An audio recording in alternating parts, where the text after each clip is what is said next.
I mean, there's so many angles I can come from the girls to the parties, but I mean, I'm gonna tell you a good angle. I'm gonna come from a good positive angle, something that really stands out. Because the girls come, you know, that's always gonna be whatever. Any tour story got the girls and everything. But my thing is, we were in Japan, and James Brown was my favorite artist of all time. You know what I'm saying? Top of the echelon. I mean, we did a show in Japan. It's like 14,000 people there, and it was James Brown, Jodeci, and Mary J. Blige. So, I guess the Japanese customer, whatever, at the time, we were in Osaka. It was 14,000 people there. And when we were performing, they sang every word to all of our songs, but you couldn't speak English. So after every song, you know, people would bow, and we were like, you know, why are they clapping for us? We didn't understand that. Why are they clapping? They like us, you know, they sing all our songs. So, you know, I guess it was just a custom for them to, you know, bow or whatever. So I went to the translator we had on stage, and I said, hey, can you translate this message? And I said, if you tell them that if they don't clap for us, we're going to leave the stage because we're not used to it. And I said a couple explicit words, and she repeated what I said. And the whole place just went up clapping. You know, they started screaming. Then they had like a bunch of security trying to calm everybody down. So I ran, I just dove in the audience. They caught me, and it was just like a party. And so, not to my knowledge, I didn't know James Brown was standing on stage watching this whole fiasco. So we had turned this place upside down. We turned Osaka upside down. They tried to get us to stay for a whole week. So we walked on stage like we had just ripped this place apart. Because that's what Jodeci was known for. We never want nobody to come behind us. You come behind us, it's going to be crickets in the audience. We're going to make sure that we're going to drain the life out of every audience. That was our thing. So James Brown was coming after us. Mary whipped before us.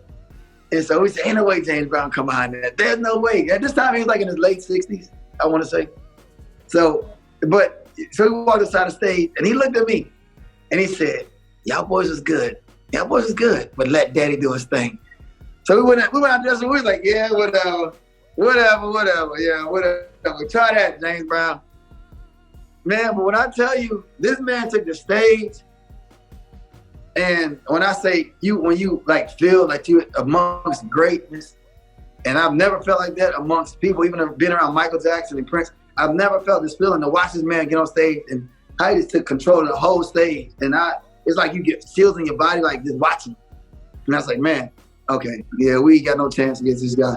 He made everybody clear the stage. He did his man's world. He got on every instrument to play the solo. I didn't know he played instruments. He did a solo on every instrument. I mean, he just murdered it. And he never spoke in English. He spoke in Japanese the whole time. And I was like, see, this is what greatness is. Yeah. And I said, okay, I get it. Then we saw him in the airport the next day. He gave us a hug. My mom took pictures with him, and that was that. And the crazy thing, I went to a gift shop, and they had a bootleg James Brown, a 45 in the airport. I said, I went and I bought it. So I had to get his autograph. And I went and I said, Mr. Brown, can you please sign this? He looked at it. He said, I ain't get no money for that record. That's a bootleg. I don't sign bootleg.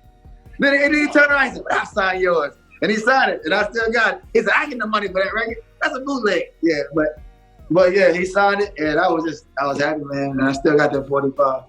Yeah, so it's got, but you know, when he was performing, I don't know if there's, because when he was performing, I got my video camera out of my dressing room, because I had to just get this on tape. And whoever his security was, he said, you can't record, Mr. Brown. I said, I have to record this song. When he's in his man's, but they would not let me record it. And I tried to sneak and record. I got like a little bit. It was on an 8mm tape. I don't know where it is to this day, but I got just a little bit.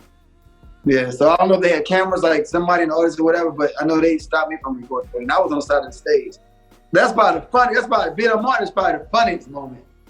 Well, you know, the thing is, we didn't know he was gonna do that. And the first take, which I thought they should have used, was the natural take, but the whole place, we couldn't stop laughing for a long time, so I guess they couldn't use it because the whole scene was tore.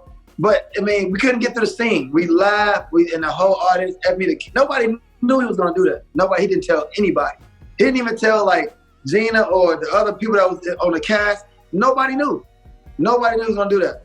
And so when he did it the first time, it was so funny, man. They captured the rawest moment because we could not stop laughing.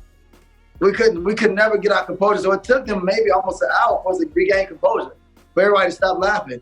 Then they tried it again. Then they did a final take. But it was funny every time. But the funniest one was the initial one because nobody knew what that. Nobody knew.